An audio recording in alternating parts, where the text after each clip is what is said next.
Merci beaucoup. Donc, je tiens à remercier toute l'équipe du CIMEDE pour l'organisation de cette journée sur le décret mémoire. Et donc, le CCLJ, comme j'ai oublié comment ça s'appelle. Le centre représenté par pluridisciplinaire, nous avons aussi un stand pour présenter nos différents outils. Donc, ce que je vais faire ici, c'est vous présenter ce que notre équipe a fait autour d'une exposition qui a été réalisée par Guy Marchand, que vous entendrez après, et des élèves de primaire de Molenbeek-Saint-Jean, pour vous montrer quel type d'accompagnement le CCLJ peut offrir. Merci. Donc déjà, la haine, je dis non, qu'est-ce que c'est? C'est le programme d'éducation à la citoyenneté du CCLJ. Nous sommes 4 personnes à travailler pour ce programme. Et donc, c'est, si vous voulez, un des services du CCLJ. Donc, c'est le CCLJ en tant que tel qui est centre de ressources. Et nous avons donc ce programme d'éducation à la citoyenneté. Donc, pour revenir sur les disparus de Gatti-de-Gamon, donc à la base, les disparus de Gatti-de-Gamon, c'est un livre. C'est un livre qui a été écrit par Frédéric d'Ambreville, qui est un artiste qui est venu habiter à Bruxelles, dans une maison à Woluwe-Saint-Pierre, et il s'est rendu compte qu'il s'était passé quelque chose dans cette maison. Et donc, il a commencé à faire des recherches et il s'est rendu compte qu'en fait, cette maison, pendant l'occupation, c'était un institut où ont été cachés des enfants juifs et des adultes juifs aussi. Et que dans cette maison, il y a eu une rafle qui a eu lieu donc le 12 juin 1943. Et donc, il s'est rendu compte que cette histoire était peu connue. Alors, on peut faire la comparaison, comme on a fait tout à l'heure avec Jean Moulin. La maison d'Isieux, c'est vraiment le symbole des enfants cachés, des enfants juifs cachés qui ont été raflés. En Belgique, on pourrait dire que le pensionnat Gatti-de-Gamon, c'est notre Isieux belge, mais voilà, il a pas du tout la même renommée, il n'est pas aussi connu qu'en France. Donc, il y a toujours un peu cette différence de traitement. Et donc, il écrit ce livre. Et d'un autre côté, il y avait Guy Marchand qui est enseignant bibliothécaire à Molenbeek-Saint-Jean, qui mène depuis des années des programmes, des projets d'histoire et de mémoire. Et ces deux-là se sont rencontrés. Et il y en avait un qui avait des connaissances sur une rafle inconnue, et puis il y en avait un autre qui avait beaucoup d'expérience avec un public enfant à Molenbeek-Saint-Jean. Et donc, voilà, ensemble, ils ont décidé de faire un projet avec ces enfants-là, les enfants de Molenbeek, sur les enfants de Gatti-de-Gamon.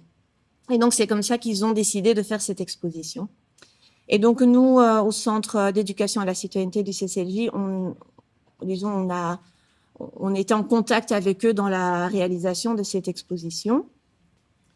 Et donc, nous leur avons proposé de réaliser le dossier pédagogique de cette exposition. Donc ici, vous voyez le premier panneau de cette exposition que vous pourrez voir aussi tout à l'heure. Alors, donc, on a fait ce dossier pédagogique, donc je vous apporte un exemplaire ici, mais tout à l'heure, sur le stand, vous aurez tous ces documents en format papier, et ce sera aussi disponible sur le Padlet. Pourquoi un dossier pédagogique? Parce que l'exposition, en fait, elle est assez complexe. Elle reprend beaucoup de textes elle reprend en fait des textes du livre de Frédéric d'Ambreville, des documents d'archives, des photos et aussi des réalisations des enfants de Molenbeek. Et donc, l'idée du dossier pédagogique, c'est de pouvoir contextualiser l'exposition. Donc, vous avez tout le contexte historique qui n'est pas nécessairement présent dans l'exposition. Et donc, avec le déroulé de cette rafle du 12 juin 1943. Vous allez aussi retrouver tous les portraits des personnes qui étaient là. Donc, notamment la directrice Odile Henry, son mari et sa fille, puisque ce sont eux qui ont pris l'initiative de cacher, d'abord de s'engager dans la résistance en 1941 et puis plus tard de cacher des adultes et des enfants juifs dans ce pensionnat. Et les portraits aussi de toutes les personnes qui ont été arrêtées, en tout cas à notre connaissance actuelle, avec les photos pour certains, pas pour tous. On n'a pas retrouvé les photos de toutes les personnes. Mais donc voilà, l'idée c'est de pouvoir, quand on lit le dossier pédagogique, d'avoir suffisamment de bases pour pouvoir proposer cette visite, notamment à des élèves. Le dossier pédagogique, il reprend aussi le travail mémoriel des élèves de Molenbeek. Donc, je pense qu'il y a quelques photos aussi à la fin du dossier pédagogique. Parce que c'était important aussi pour nous de valoriser ces enfants.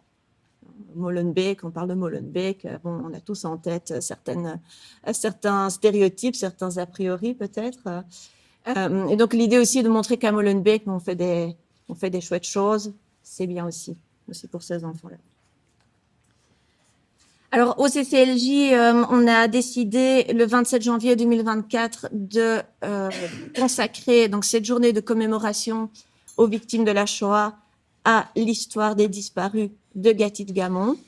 Donc, nous avons organisé une soirée commémorative avec des témoignages vidéo dans certains cas et aussi les témoignages des enfants qui avaient participé à cette exposition.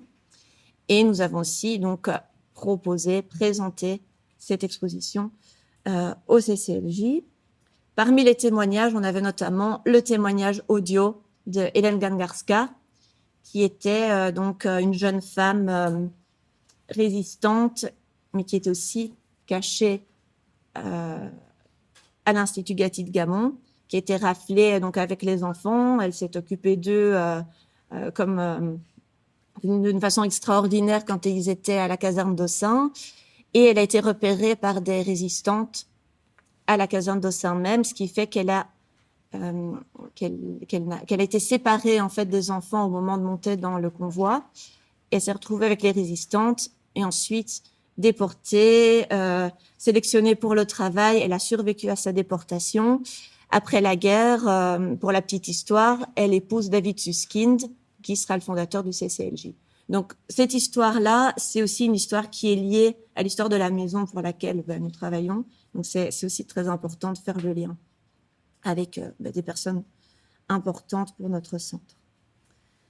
Donc, ici, sur la photo, vous voyez plusieurs de ces enfants qui ont été raflés lors du 12 juin 1943.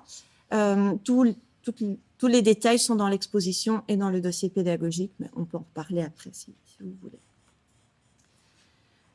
Dans le cadre de l'exposition, nous avons aussi conçu une visite atelier de l'expo, puisque l'idée, c'est de emmener une classe voir une exposition. On ne sait pas trop si on laisse les élèves lire les panneaux, on ne sait pas trop ce qu'ils vont en retenir. Donc, l'idée, de nouveau, c'est de mettre les élèves en action, de les faire chercher par eux-mêmes les informations.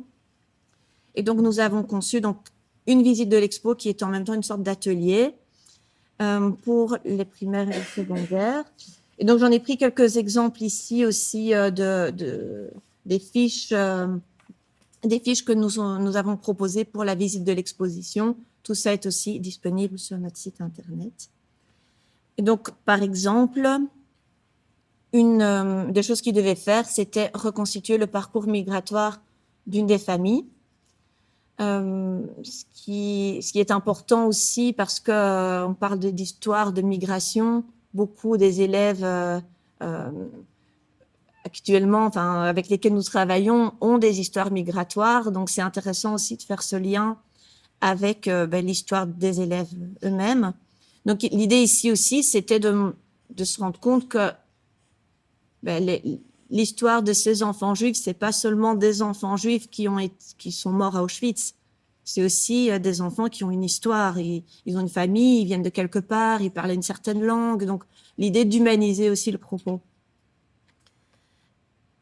Il y a aussi un travail donc dans ces petites fiches à remplir sur des réalisations faites par les élèves. Donc, ils sont visibles dans l'exposition. Donc, ils ont fait par exemple des planches de BD qui racontent l'histoire. Donc, Frédéric d'Ambreville, celui qui a écrit le livre Les disparus de Gatine Gamon, lui, il était tout à fait en admiration devant ce qu'ils avaient fait. Le livre compte 700 pages, je pense, à peu près. Et lui disait, bien voilà, ils ont réussi à résumer 700 pages en 6 planches de BD. Donc nous, on s'est dit, c'est assez utile de partir de ce que les élèves ont réalisé pour demander à d'autres élèves de chercher des infos. Donc, par exemple, ici, il y a des questions, voilà, une sorte de compréhension à la lecture par rapport à cette BD. Et donc, ici, on parle par exemple de Rachel Thomard, qu'on peut considérer comme une résistante, même si par les autres enfants, à Gatine Gamon, elle était considérée comme la bonne poire parce qu'elle croyait tout ce qu'on lui disait. Mais Rachel, c'est la seule qui a continué à dire pendant tout le temps des interrogatoires qu'elle n'était pas juive. Parce qu'on lui a dit, surtout ne dis pas que tu es juive, surtout dis que tu t'appelles Jeanne van Ingelgem.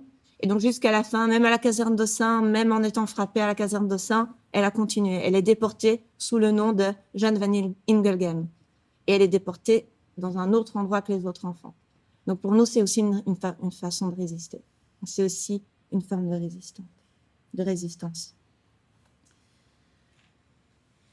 Alors, ça ne s'arrête pas là.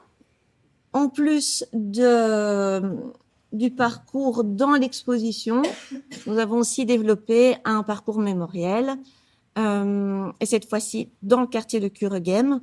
Pourquoi Kuregem, c'était le quartier juif, on pourrait dire, à Bruxelles.